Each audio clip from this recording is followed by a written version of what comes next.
오늘 같이 은혜 받을 말씀은 베드로전서 2장 1절부터 10절의 말씀을 저와 여러분들이 한 절씩 돌아가면서 교독하겠습니다. 그러므로 모든 악독과 모든 기만과 외식과 시기와 모든 비방하는 말을 버리고 갓난아기들 같이 순전하고 신령한 젖을 사모하라. 이는 그로 말미암아 너희로 구원에 이르도록 자라게 하려 함이라. 너희가 주의 인자하심을 맛보았으면 그리하라. 사람에게는 버림바가 되었으나 하나님께는 택하심을 입은 보배로운 산 돌이신 예수께 나아가 너희도 산돌같이 신령한 집으로 세워지고 예수 그리스도로 말미암아 하나님이 기쁘게 받으실 신령한 제사를 드린 거룩한 제사장이 될지니라.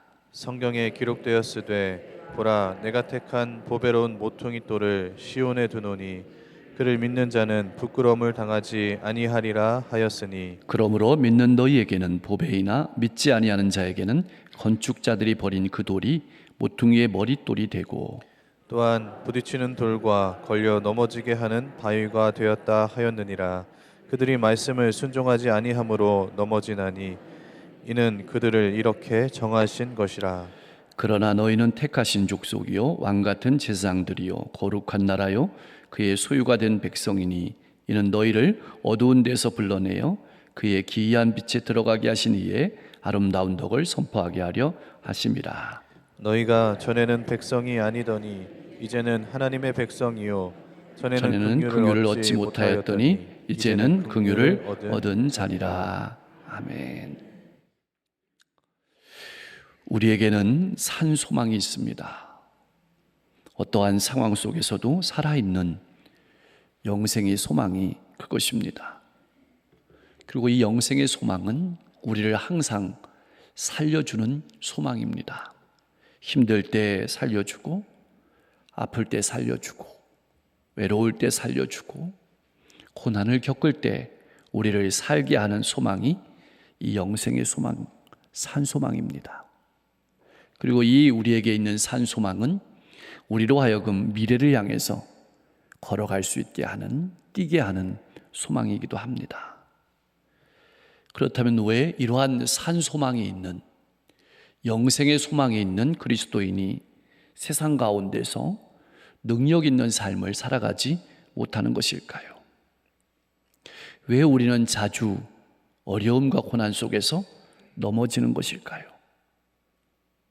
왜 우리에게 주어진 일을 감당할 수 없는 것일까요?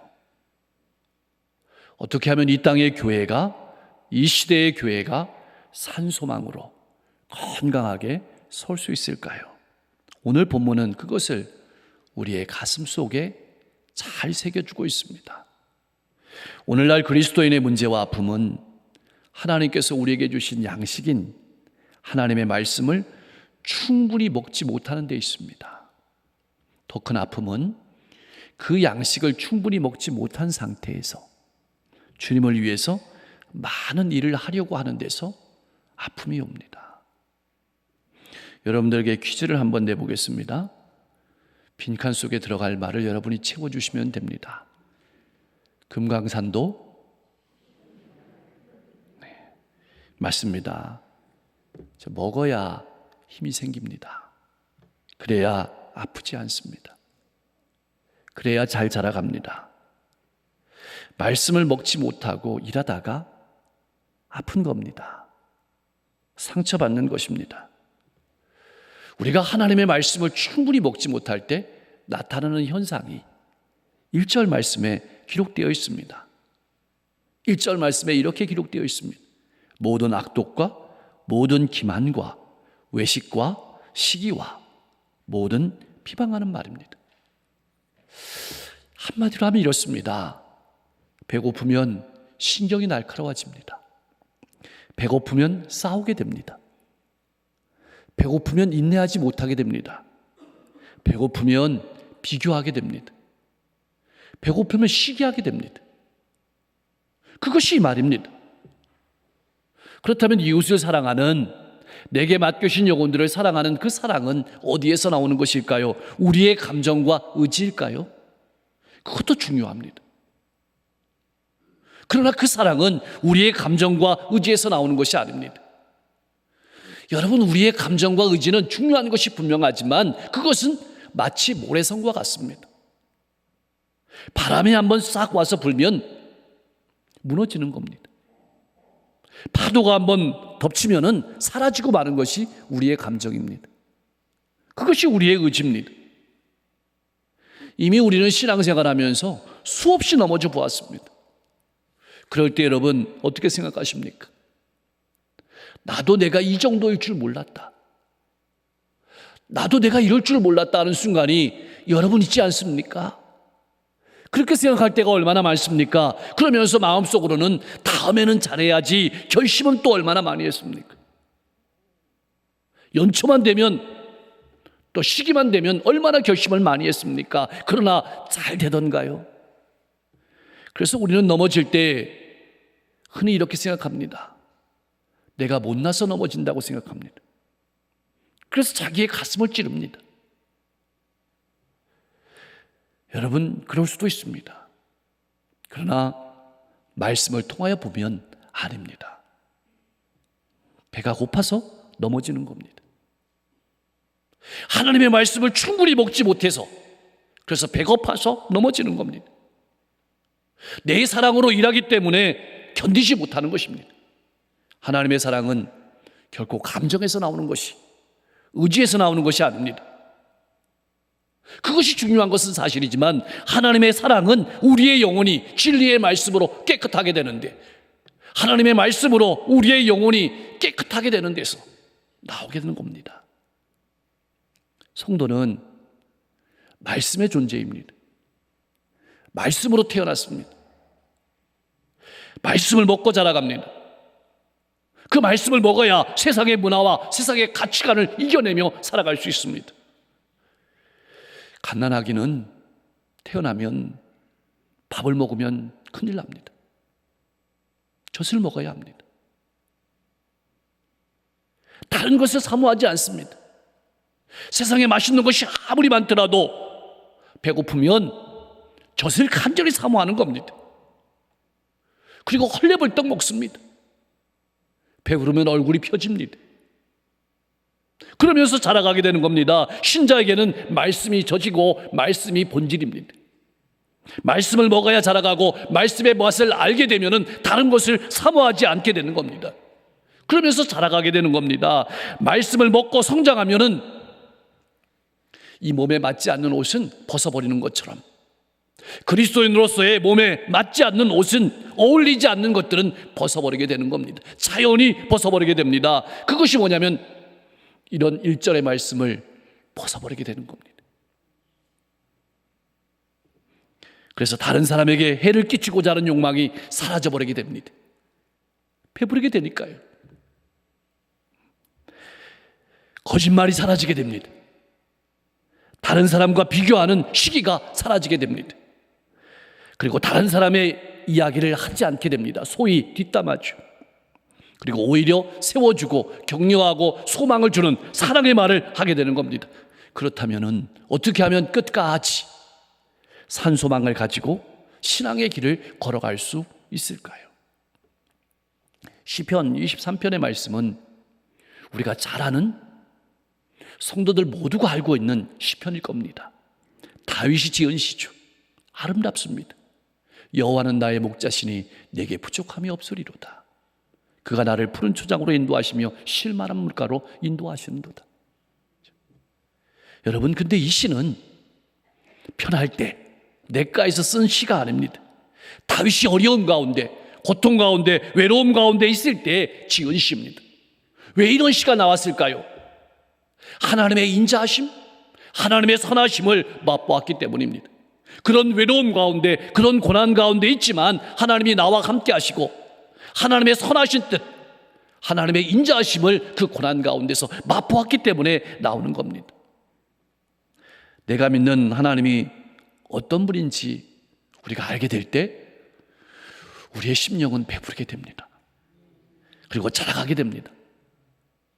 그래서 신앙의 여정 가운데 언제 어떠한 상황 속에 있더라도 인내하게 되는 겁니다. 소망의 삶을 살아가고 믿음의 삶을 살아가게 되는 겁니다. 그래서 이 말씀을 다시 한번 깊게 생각해 보면 성도가 걸어가는 삶의 길은 어려운 길이라는 뜻이기도 합니다. 배고픈 길이기도 하다는 뜻입니다. 그러나 고통이 있고 외로움이 있는 길이기도 하지만 하나님이 나와 함께 하시고 나와 동행하시고 내 삶을 인도하시는 하나님의 인자하심과 선하심을 맛보는 길이기에 거기에 기대가 있고 거기에 소망이 있는 것입니다. 자, 그렇다면 교회는 어떤 곳일까요? 교회는 어떤 곳이 되어야 되는 것일까요?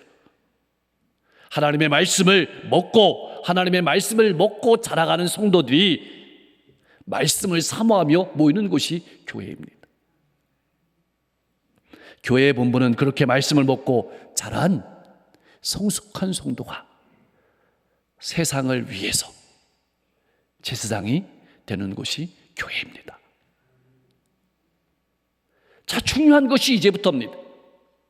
교회는 세상 속에 존재합니다. 교회는 세상을 위해 존재합니다. 우리를 위해 존재하는 것이 아닙니다. 영원한 하나님 나라를 바라보면서 힘을 함께 합쳐서 하나님의 말씀을 먹고 배부른 성도들이 이 세상 가운데서 이 세상을 거룩한 나라로 수많은 영혼들을 이끌어가기 위한 제사장의 직분을 감당하는 곳이 교회입니다. 그렇다면 거룩한 제사장은 어떤 사람입니까? 구별된 사람입니다. 헌신된 사람입니다. 그래서 우리가 가정과 일터와 이웃 가운데서 더 잘하기 위해서 예배를 사모하며 은혜를 받고 배불러야 합니다. 날마다 하나님의 말씀을 사모하며 하나님의 인자하심을 맛보고 하나님의 사랑 속에 자라가는 성도들의 모임이 교회입니다. 그렇다면 세상 속에서 교회는 어떻게 서야 되는 것일까요? 베드로 사도는 그 해답을 예수님에게서 찾습니다. 사람에게는 버림받아 되었으나 하나님께는 택하심을 입은 보배로운 산돌이신 예수께 나아가. 그러면 우리가 어떻게 살아가야 될까요? 믿는 성도들은 누구일까요? 5절 말씀에 이렇게 기록되어 있습니다. 너희도 산돌같이 신령한 집으로 세워지고 예수 그리스도로 말미암아 하나님이 기쁘게 받으실 신령한 제사를 드릴 거룩한 제사장이 될지니라. 여러분, 하나님께서는 우리를 특별히 산돌로 특별한 존재로 부르시는 겁니다. 우리는 죄의 구렁텅이에서 죽었던 돌입니다. 그게 건져내어서 우리를 산돌로 수생시키시는 겁니다. 그래서 교회의 일부가 되게 하시는 것입니다.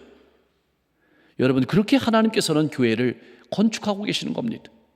매번 누군가가 예수 그리스도를 나의 구주로 고백하고 교회 안으로 들어오게 될 때 그렇게 주님을 영접할 때마다 벽돌이 하나씩 교회의 벽돌이 세워져 가는 겁니다. 이렇게 하나님께서 우리를 세워가십니다. 중요한 것은 여러분이 없다면 건물의 한 부분이 비게 되는 겁니다. 여러분, 이것을 기억하십시오.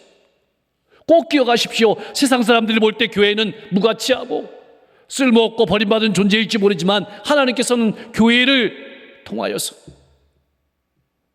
수많은 영혼들을 구원하시기 위해 부르신 제사장 공동체입니다. 교회는 자신을 위해 존재하는 공동체가 아닙니다. 교회는 세상을 위해 존재합니다. 영원한 하나님 나라를 바라보며 함께 힘을 합쳐서 걸어가야 될 공동체가 바로 교회입니다.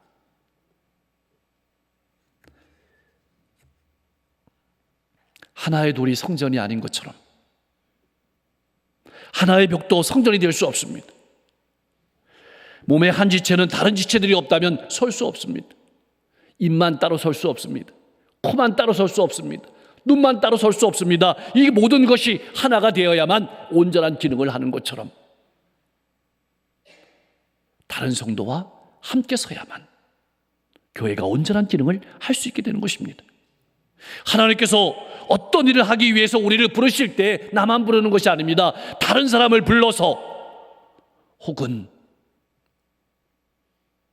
내 마음에 흡족하지 않은 사람일지라도 불러서 함께 일하게 하신다는 사실을 우리가 잊으면 안 됩니다. 함께하면 배가 됩니다. 함께 연합해서 아름다운 하나님의 집을 지어가야 하는 겁니다. 이것이 중요합니다.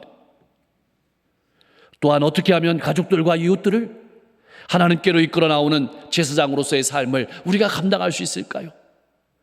어떤 고난 속에서도 악을 악으로 갚으면 안 됩니다. 여러분, 성도는 보복하는 사람이 아닙니다. 성도는 대응하는 사람이 아닙니다. 이것을 기억해야 합니다. 세상은 눈에는 눈, 이에는 이 이렇게 갚지만 성도는 악을 악으로 갚지 않는 것입니다. 오히려 선으로 갚아주는 겁니다. 인내하면서 주님께서 알아주실 것을 바라보며 기다리며 살아가는 사람이 성도의 삶입니다. 이것이 거룩하다는 말의 의미입니다. 세상과 다른 겁니다. 하나님의 것으로 구별되어 하나님의 뜻을 따라 살아가는 사람들이 여러분임을 꼭 잊지 마시고 살아가실 수 있기를 소망합니다. 사랑하는 성도 여러분, 성도는 어떤 사람입니까?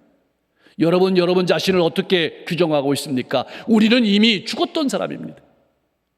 죄로 말미암아 죽은 사람입니다. 그런데 주님께서 우리를 살리신 것입니다. 주님께서 부활하신 것처럼 새 생명을 얻은 사람들이 우리입니다. 새 생명을 얻었으면 이제는 갓난아 겁니다. 갓난아이는 머물면 안 됩니다. 자라가야 합니다. 먹어야 합니다. 신령한 젖을 먹어야 합니다. 그래서 하나님의 신령한 교회로 세워져 가는 것입니다. 또한 신령한 제사를 드릴 거룩한 제사장이 되어야 하는 겁니다. 여러분, 신령한 제사는 영적인 제사를 의미합니다. 다시 말하면 성령의 도우심을 통해서만 예배가 가능하다는 말입니다. 성령이 도우셔야만 하나님께 나아갈 수 있다는 뜻이기도 합니다. 하나님께서는 거룩한 제사장인 우리가 짐승을 잡아 죽이는 제사가 아니라 우리의 몸을, 우리의 삶을 살아있는 영적인 제물로 하나님께 드리시기를 원하시는 겁니다. 그래서 로마서 12장 1절 말씀은 이렇게 우리를 권면하고 있습니다. 우리 같이 한번 읽어보겠습니다. 그러므로 형제들아, 내가 하나님의 모든 자비하심으로 너희를 권하노니 너희 몸을 하나님이 기뻐하시는 거룩한 산 제물로 드리라. 이는 너희가 드릴 영적 예배니라. 자, 너희 몸을, 이 말은 내 직업, 내 생각, 내 행동, 내 태도, 내 인생의 목적, 세상을 바라보는 시각 모두를 하나님이 기뻐하시는 신령한 제물로 드리라는 말입니다. 자, 이제 우리는 유명한 구절인 9절과 10절 앞에 서 있습니다. 너무 유명한 구절이죠. 벌써 성경 암송을 시작했는데 이 베드로전서 2장 9절 말씀은 우리가 암송했던 구절이기도 합니다. 여러분, 이 구절 말씀을 읽으면 여러분 눈에 확 들어오는 단어가 무엇입니까? 다 들어오죠. 택하신 족속도 좋고, 왕 같은 세상도 좋고, 거룩한 나라도 좋고, 그의 소유가 된 백성도 좋습니다. 너무 좋은 말씀이죠. 사실 너무 아름답고 소중한 말임에 틀림없습니다. 그러나 우리의 아픔은 이 그림 속에 넋을 잃고 머물러 있다는 겁니다. 이 그림 앞에만 서 있다는 겁니다. 이 그림을 보았으면 나가야 되는데 이 그림 앞에만 서 있다는 겁니다. 그래서 정작 우리가 가야 될 길을, 신자로서 제사장으로 가야 될 길을 잃어버리고 있다는 겁니다. 이 그림 속에 파묻혀서. 만약 여러분이 어떤 도시를 여행하다가 길을 잃어버리면 어떻게 하시겠습니까? 그러면 여러분 제일 먼저 해야 될 일은 핸드폰을 꺼내야 합니다. 그리고 지도를 펼쳐야 합니다. 그러면 내가 어디 서 있는지를 정확하게 말해줍니다. 9절과 10절은 바로 우리가 어디에 서 있는지를 말해주는 겁니다. 어디에 서 있는지를 말해주는 것이 중요한 것이 아닙니다. 어떤 삶을 살아야 되는가. 그래서 9절의 가장 중요한 말씀은 맨 밑에 있는 아름다운 덕을 선포하게 하려 하심이라. 이것을 잊어버리면 위의 말은 아무 쓸모없는 말입니다. 위에 있는 말은 이 말을 위해서 존재하는 겁니다. 왜 왕같은 지상이 되어야 하고, 왜 거룩한 나라가 되어야 하고, 왜 그의 소유가 된 백성이 되어야 하냐면 아름다운 덕을 선포하기 위함입니다. 이것을 기억해야 합니다. 다른 모든 말은 이것을 위해 존재하는 말입니다. 즉 본분을 잊지 말고, 본질을 잊지 말고 사명에 충실하는 말씀이 본문의 말씀입니다. 여러분, 택하신 족속이란 말은 주님 위에 세워진 교회란 말입니다. 주님의 보혈 위에 세워진 교회입니다. 왕같은 지상이란 말은 쉬운 말로 하면 비교하며 살지 말라는 얘기입니다. 다른 사람과 제발 비교하며 살지 말라는 말이 왕같은 지상이란 말입니다. 왕이 얼마나 높습니까? 재상이 얼마나 높습니까? 더 이상 비교하며 인생을 살지 말라는 말이 이 말씀입니다. 거룩한 나라라는 말은 세상의 가치관과는 다른 가치관을 가지고 살아가라는 말입니다. 그의 소유가 된 백성이란 말은 하나님께서 나와 함께 하시고, 나와 동행하시고, 나를 지키시고, 나를 인도하신다는 분명한 믿음을 가지고 살아가라는 말씀입니다. 그렇다면 왜 이런 엄청난 특권을 우리에게 주셨을까요? 이것이 핵심적인 말입니다. 바로 하나님의 덕과 긍휼을 널리 선포하게 하려 합니다. 여러분, 어떤 사람이 덕이 있는 사람일까요?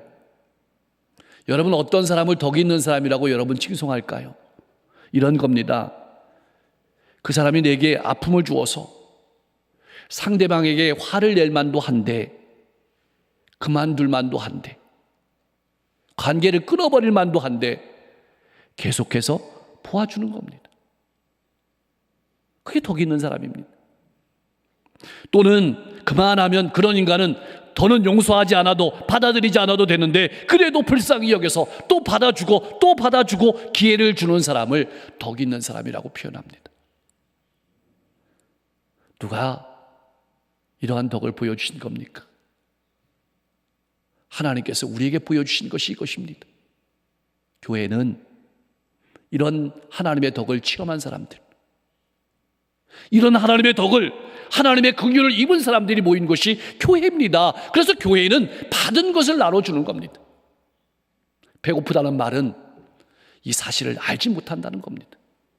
가슴 깊이 깨닫지 못하기 때문에, 그렇기 때문에 그 배고픈 모습이 우리의 삶 가운데 나오게 되는 겁니다. 가장 중요한 것은 교회가 얼마나 종탑이 높느냐가 아닙니다. 교회가 얼마나 권세가 있느냐가 아닙니다. 교회가 얼마나 숫자가 많이 모이느냐가 아닙니다. 교회가 하나님께 받은 그 덕과 긍휼을 잊어버렸느냐, 잊어버리지 않았느냐, 그것이 중요한 겁니다. 2000년 전에 수많은 박해 속에 살아가는 성도에게 이런 말을 하는 겁니다. 지금 내 하나 먹고 살기도 힘드는데, 생명이 어떻게 될지 모르는데도 이러한 삶을 살아가라고 권면하고 있는 겁니다. 기가 막힌 노릇입니다. 이 질문은 지금 우리를 향해 던지는 질문이기도 합니다. 이런 질문입니다. 당신은 하나님의 백성답게 살아가고 있습니까? 그래서 주님은 우리를 향해서 너희는 세상의 빛이다, 세상의 소금이다, 그렇게 말씀하시는 겁니다. 오늘날 교회의 가장 큰 아픔은 이 큰 그림을 보지 못하고 나만 바라보고 살아가는 겁니다. 내가 이룬 성취, 내가 무엇이 되고, 내가 얼마를 벌고, 내가 얼마나 높아졌느냐, 여기에 관심을 두고 살아가는 겁니다. 이것이 세상이 바라보고 살아가는 것과 똑같습니다. 교회는 그런 곳이 아닙니다. 직업도 중요하고, 성공도 중요하고, 부도 중요하고, 지식도 분명히 중요합니다. 그러나 더욱 중요한 것은 우리는 하나님을 나타내도록, 하나님의 덕과 긍휼을 나타내도록 부르심을 받은 공동체임을 잊지 않는 것입니다. 우리의 가치는 우리에게 있는 것이 아닙니다. 우리를 택하신 하나님께 있습니다. 그래서 오늘 본문은 이렇게 말씀하고 있는 것입니다. 강릉과 대한민국과 세계 열방의 운명이 강릉 중앙감리교회에 달려있다. 이런 말씀과도 같은 말씀입니다. 사랑하는 성도 여러분, 하나님의 꿈을 위해서 다시 일어서십시오. 말씀을 먹고 힘을 내십시오. 세상이 바라보는 관점으로 나를 바라보지 마시고 하나님께서 나를 바라보시는 눈으로 나를 바라보고 이웃을 바라보십시오. 하나님께서 말씀하시는 것이 너는 택하신 족속이다, 왕같은 세상이다. 거룩한 나라다. 그의 소유된 백성이다. 내가 너를 이렇게 본다. 왜 이렇게 보느냐? 너를 통해서 세상의 수많은 영혼들을 구원하기 위해서, 하나님의 아름다운 덕과 공의를 나타내며 선포하기 위해서 내가 너를 택했다. 그겁니다. 하나님께서 계획하십니다. 하나님께서 인도하십니다. 하나님께서 이루십니다. 실패는 없습니다. 낙담하지 마십시오.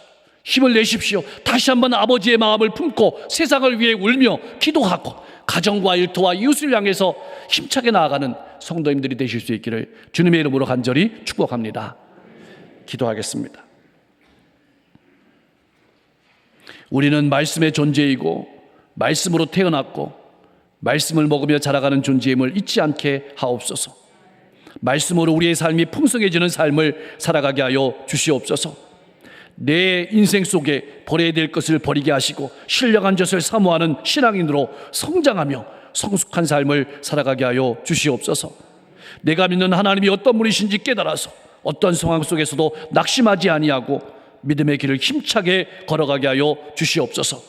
우리의 사명은 세상을 위한 제사장이 되는 것임을 기억하게 하옵소서. 하나님의 뜻을 간구하고 헌신하며 살아가는 신앙인이 되게 하여 주시옵소서.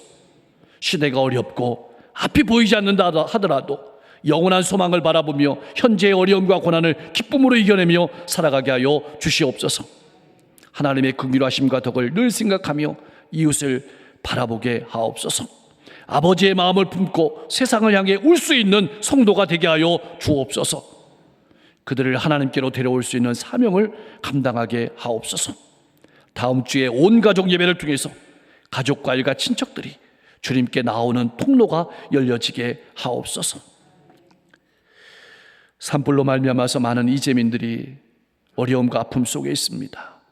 오속히 가정이나 환경이나 또 일터와 사업장을 회복할 수 있도록 역사해 주시고, 오늘도 쓸쓸하게 병석에서 외로운 가운데, 통증 가운데, 아픔 가운데 신음하는 환우들 그 침대로, 그 인생 가운데로 하나님 친히 신방하셔서 그 육체도, 그 마음도, 그 인생도 만져주시고 새롭게 하여 주옵소서. 4월 한 달도 하나님의 은혜 가운데 살았습니다. 이제 새로운 5월 하나님 간구합니다. 우리 성도들의 가정이 날마다 웃음꽃이 피는, 부모는 자녀를 사랑하고 자녀는 부모를 공경하고 하나님의 찬송과 기도의 소리가 울려 퍼지는 행복한 가정이 되게 하시고, 이 어려운 시기 가운데 우리 모든 성도들의 사업장을 지켜주셔서 들어가고 나가고 든든히 설 수 있도록 인도해 주옵소서. 교회의 많은 사역들을 통해서 이 지역과 시대를 섬기고 수많은 영혼들을 섬기고 풍성한 열매가 맺어지게 하시고, 지구상에 아직도 전쟁이 있습니다. 지진이 있습니다. 기근이 있습니다. 재해가 있습니다. 수많은 영혼들의 생명을 잃고 고통 속에 신음하며 살아가고 있습니다. 하나님 오속히 전쟁이 그쳐지게 하시고 어려움과 아픔이 극복되게 하여 주시옵소서.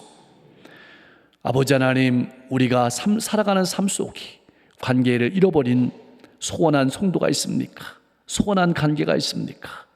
이 시간 그의 마음을 하나님의 은혜와 사랑으로 담아주셔서 손을 내밀고 사랑하고 관계가 회복되게 하여 주옵소서. 오늘도 복음을 두고 나간 모든 선지자님들의 발걸음을 통해서 수많은 영혼들이, 수많은 종족들이 주님께 돌아오는 놀라운 역사가 있어지게 하옵소서. 예수님의 이름으로 간절히 기도하옵나이다. 아멘.